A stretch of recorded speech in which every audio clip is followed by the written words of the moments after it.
In the modern era, those same people, they get on the internet, they see what the first world is like, and they have the means to get here. Right? 100 years ago, that wasn't possible, but today it is possible. And we have a Democrat Party that knows the American body politic is no longer voting for it.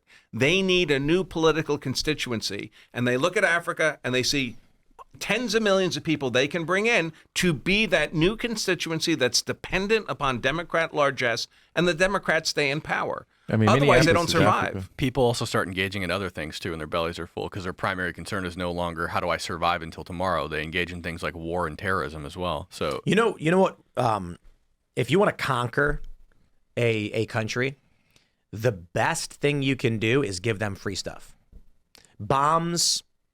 You know, you can wipe out the population, but if your goal as an empire was we want to subjugate this nation so they serve us, so they mine cobalt and sulfur and their teeth fall out of their mouths and we don't got to do it. Dropping bombs and showing up with guns, ineffective. You kill off a bunch of the slaves you're trying to capture. So what do? You give them free shoes. And you know what happens then? This is a funny story about Tom's shoes. I believe it was Tom's shoes, but if I'm wrong, then I'll eat that one. But I recommend you guys look into it because I don't want to besmirch any company if I am wrong about this. So I may be wrong. I'm very, very, very careful here. But the story that I heard was they said for every pair of shoes you buy, we'll give a pair of shoes to a needy person in Africa. Overnight, the economy of these areas was flooded with free shoes. So what happened? The shoemakers all went out of business. There were people who made a living repairing and making shoes for people. All of a sudden, you have a bunch of people who can't make money anymore. So their shops go out of business. They become destitute. And now you have a high level of unemployment and homelessness from these people who can no longer make money. There's a secondary effect. These shoemakers were buying food. Now the farmer who was growing wheat just lost a certain percentage of his customers. The economy collapsed by getting free stuff. And now the people are desperate and destitute, and you walk in and say, we're going to solve all your problems. You will be in debt to us, and we will fund your redevelopment so you can solve this, but now you serve us. And that's what they do. Yep. That's why we gave $13 million for gender studies in Pakistan. That's why China engages in all these infrastructure projects in all these countries. In Greenland, they tried to do the same kind of mining deals to create exactly those kinds of dependencies. Yep. So then right now, I guess my view of things is the left likes to say the old world is dying and the new world struggles to be born. And that view that they have represents an idea only they can win. They believe that the right is the old world and the only new world is theirs. And their world is struggling to be born, but it will because the old world is dying. What they miss, in fact, is that there are actually two potential new realities. And it's a question of whether or not the right is willing to actually fight and push for it. And I believe it's a strong probability, that's why I say civil war, that it will come to this. But in the event there is a civil war, let's go back a little bit. If the right is unwilling to stand up for what it believes in, there will be a revolution. The right will cease to exist, and this country will become a multicultural democracy, much like the CCP, how they operate. It's not a democracy, but multicultural democracy is what they describe it as. It's obviously just party communism where people in power steal the power from others and don't let anybody else get power. And then you get Goblin King scenarios where people start killing other military officers for power and whatever. Well, it's reversion to the mean of humanity, right? Humanity's existence is normally just a small number of people at the top with all the wealth. Indeed. And 99% of the people are completely poverty-ridden. And it's going to, that system will be no matter what. The question is, will it be a traditionalist, constitutional American worldview where you have a Christian family celebrating Christmas, or is it going to be a transgender communist with a polycule? This is the big fight between the communists and the fascists going back 100 years. They both were authoritarian factions that wanted to dominate, but they had differences on their cultural values. The fascists were traditionalists and the communists were progressives. The communists wanted to erase all history and create a new blank slate garbage world. And the fascists wanted to maintain gender, the social orders around gender and tradition, family and religion. Largely, we have that now. If the right plays the will be liberals game, and I don't mean liberal in the political sense, I mean it in the philosophical sense, they will be crushed by the authoritarians. If the right decides to be as authoritarian as the left, you'll have a fight between two factions like we saw 100 years ago, and the question is which faction wins? Well, I think the fascists are much more likely to win if they fight back. But do you have to be authoritarian and fascist to believe in gender norms and nuclear families? Because that feels like a stretch to me. Like The point is, the moderate liberals, the centrists, and the libertarians who are like, I don't believe in that bullshit, are completely unwilling to fight. So they're not in the equation. As I said, the libertarians fold like cheap suits. Okay, fair enough. I understand. You are going to get Matt Walsh, Deus Vult types that are going to, raise their sword and say, motherland or whatever. The moderates are going to sit back, and whoever wins, they will be subjugated by. Like libertarians are going to be under the boot of whichever faction wins while complaining about the boot. Good luck. Yeah, I do think it's only one of two outcomes. I think there's two cultures out there. There's first world culture, there's third world culture. First world's about 1 billion, third world's about 7 billion. And it's unfortunately, first world cultures are very vulnerable to exploitation by the third world because we are a high trust society. And when low trust people come in, they see scams everywhere, they see opportunities everywhere. And so it's very easy for a first world culture to be degraded to a third world status. I mean, just think about it. Most of us have probably lived in good neighborhoods and bad neighborhoods. I know I have, right? If you live, I'll call it a good neighborhood, a high trust neighborhood. Your kid leaves his bicycle out in the front yard for a couple hours. It's probably going to be there when he comes back in a high trust neighborhood. What's that? You ever go skiing? Yeah, right. Exactly right. Yeah. Right. High trust, right? You leave these $1,000 skis out where you go inside and have lunch. But I've also lived in neighborhoods where if you left that bicycle in your front yard for 3 minutes, it was gone. It was gone. So how many times does your kid's bike have to be stolen from the front yard before you decide, you know what, we can't do that anymore, right? Turns out we don't live in a high-trust neighborhood. Turns out we live in a neighborhood where bikes get stolen, and you have to lock that bike up all the time.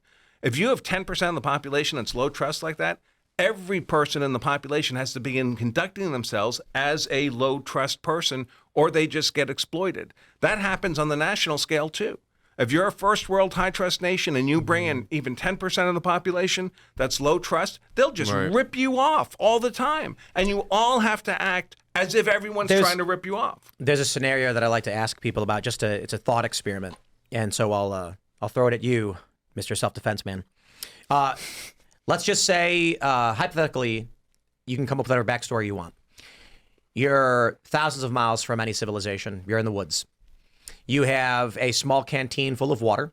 You have a rifle with, let's say it holds 30 rounds. That's good. And you've got a small little, in your backpack, you have a little bit of food. You don't know where your next meal is. You have no shelter, and you are lost. You are trying to survive in this wilderness. As you are walking, off in the distance, you see a person walking generally in your direction, maybe 100 yards down. And they also have a rifle, carrying a small canteen and a backpack. Maybe they have food, maybe they don't. What do you do? Shoot them. Right away? Yeah. Well, all right, let me ask you, what do you do? Initially, you want to trust the person, but I would say maybe brandish the rifle and ask who they are. What do you do? Oh, man, I think it's like you want to trust them, but I feel like I gotta take that self-defense route. Just shoot them. What's the upside downside? I want to follow logic for you guys, but then yours is the fun, is where we get into the fun of thought experiment. Okay. So your guys is actually quite simple. The person's walking, and you say shoot. Bang! He drops dead. You walk up, now you have 2 guns, now you have twice the water, and guess what? He had food. Now you have 2 backpacks. You're going to carry it all? Probably not, so you're going to strip down whatever you need, and then you're going to leave the body, maybe take his boots, maybe his socks are clean, whatever. How hungry are you? Yeah, well, are you hungry enough to eat a person? Well, he had some food on him, so you've just expanded your food supply. He's dead. Let's go your route. Okay. You want to trust him, right? I point the gun at him and ask him who he is. Okay, he immediately raises a gun and shoots and you're dead. Okay. You aimed a weapon at a guy. Do you think he's going to wait to find out what you're doing? He's got a rifle on him. This is true. So when you raise your gun and say, who are you? He thinks, he's going to shoot me. Bang! You're dead. Now he's got 2 days of water. But hold on. This scenario is not meant to say that you'll always die or always kill people. Let's go with you want to find out who he is, right? Mm-hmm. So you don't raise your gun right away. Yep. So you yell, who are you? Right? Yep. And he goes, Gasablagafodo. Oh, shoot him. There you go. The point is, you don't speak the same language. Now, here's the thing. If the person walking up looked just like you, and you said, hold up, who are you? And he goes, don't shoot. My name's Rick. I'm lost. He keeps his hands up. You say, keep your hands up, I'm going to approach. You speak the same language, you got no problems. And guess what? Teaming up, you're more likely to survive together than alone. Right, because trust is like a bank account, right? It needs to be created. In a high trust culture, we tend to trust each other. We don't presume everyone's trying to rip us off because the culture has taught us and enforced those rules of high trust. So when the guy speaks the same language, if you come from if you come from a low trust society and that guy speaks the same language as you, you're going to shoot him. Right? Let's play some games with this. So you see the guy and you yell, hold it. Who are you? And he yells, Gabada Boopda. And you go, okay, we've got a problem. What did you say? Possible. And you're like, I can't understand this guy. Now your trust is a challenge here. It doesn't mean he's evil. It doesn't mean he's wrong, but trust is going to be a problem. But let's have some fun with it. He says, hold up, don't shoot. My name's Rick. I'm a liberal, and I think communism is great. Now you're like, oh, crap. Yeah. Or he says... Then he wouldn't have a gun. Yeah. He's a communist. He'd have a gun. Are you kidding? Sure. He's got 3. Yeah. And he yells back, are you a communist? No, then I have to kill you. And then he pulls out his guns, just unloading on you. Communists love guns. Did you see what these commies are posting in Minnesota? Yeah, they're saying, they're I don't believe, armed. they're posting, I don't, they're posting, there's a viral post where they said, I don't care about Preddy's right to a Second Amendment. I don't believe in the Second Amendment. I have guns and I'll kill you if you do. They literally put out, come to the vigil with guns to show solidarity with Alex Preddy. It's just trying to desensitize the liberals to guns. The view, it's not even about that. Communists believe communists should have guns and nobody else. Right. Exactly. Yeah. I like asking that thought experiment about being in the woods because liberals have no answer. They don't understand what it's like to be in an environment where you are facing death at any moment and you have to decide whether you're going to trust someone or not. And the thought experiment is not to give you a definitive answer. There's no guarantee the person shoots and kills you, steals your stuff. Maybe the person says, please, love of God, help me. I'm dying. You just don't know. But the typical route I always go is whenever I ask, it's funny. Most people don't say just shoot them. That's why you have me on too. Typically conservatives say like, I'd ready my weapon and then say, stop, who are you? Things like that. Liberals always say, I try and shake their hand and approach them. And it's like, yeah, okay, you flip a coin on whether you're going to die or not. For all you know, this guy, for all you know, you're approaching a village and he's a guard. For all you know, you are stumbling, lost in the woods, and you come across a man whose wife is sick and starving, and he's got 3 kids, and he's going to be crying and say, I'm sorry, I have to kill you, but my children need it more than you, and then he shoots you dead. Yeah, so I was actually going to raise that as an alternative to your hypothesis. What if it's not just you alone? It's you and your wife and 3 kids, and you encounter that strange dude. Then what are you going to do? Then I'm shooting Same thing, immediately. or you're just going to shoot him? What does the mama bear do when you come near their babies? She doesn't stop You're going to to take ask the you risk questions. that he's well-intentioned? Yeah. You can't. You're shooting And, at If I them. got my right? wife and kids, and I would just suggest that if when I add the wife and kids, you're more likely to just shoot them. Why wouldn't you value your own life like that? Why does it take having the wife and kids in the picture to be willing to do that? Because your life is valuable too, That's a right? good question. Yeah, but you feel. I think it's an obvious answer.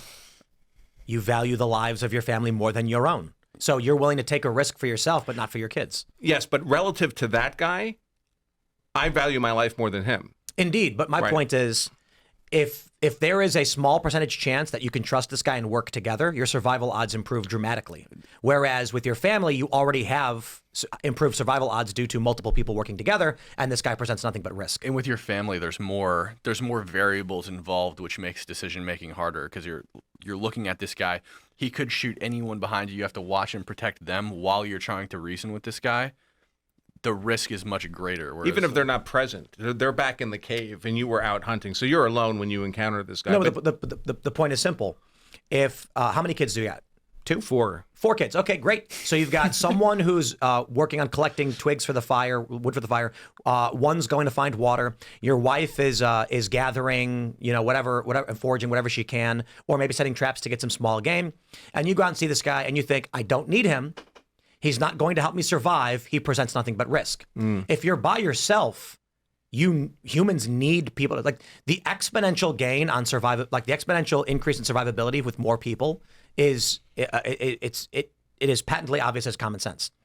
So if you're just by yourself, you have a risk of dying in solitude because it's hard to survive on your own. There's a percentage net gain to asking this man if he can help you. But if you already have a family of 5, you don't need him. In fact, you're better off taking his stuff. Thanks for watching this clip from the Culture War podcast. We're live every Friday, 10 a.m. to noon. So subscribe and come hang out.